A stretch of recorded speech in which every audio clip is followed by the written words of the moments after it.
Pistons trade Bojan Bogdanovic, Alec Burks to Knicks. The New York Knicks acquired Bojan Bogdanovic and Alec Burks from the Detroit Pistons in exchange for guards Evan Fournier, Quentin Grimes, Malachi Flynn, and Ryan Arcidiacono, and 2 second-round picks Thursday.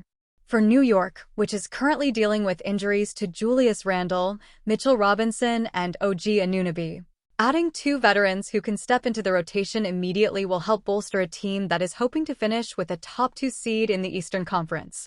Anunoby will miss a minimum of 3 weeks after having surgery to remove a loose bone fragment in his right elbow, the team announced later Thursday.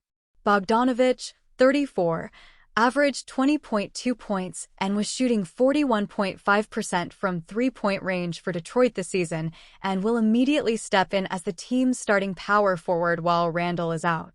A versatile scorer and shooter, Bogdanovic will help take pressure off All-Star Jalen Brunson and gives the Knicks more scoring off the bench once their injured players begin returning to the court.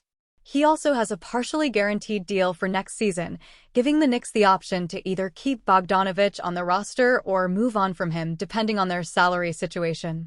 Burks, 32, spent the 2020-21 and 2021-22 seasons with New York before signing a deal with the Pistons, averaging 12.7 points the first season and 11.7 the second.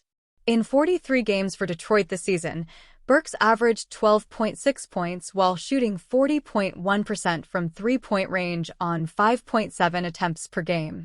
Grimes, 23, was selected 25th in the 2021 NBA Draft by New York and spent most of last season as a starter for the Knicks before he was moved into a bench role earlier this season. But he should slot in nicely on the wing for the Pistons, a team in need of shooting, as he is a career 37.9% three-point shooter on 5 attempts per game. Fournier, 31, has appeared in just 3 games this season after falling out of Knicks coach Tom Thibodeau's rotation last season. He has a team option for next season and would be an intriguing player for contending teams on the buyout market if he winds up shaking free from Detroit. Flynn had just arrived in New York last month in the Anunoby trade with Toronto, and Arcidiacono played in 20 games this season off the bench for New York in mop-up minutes and never scored a point.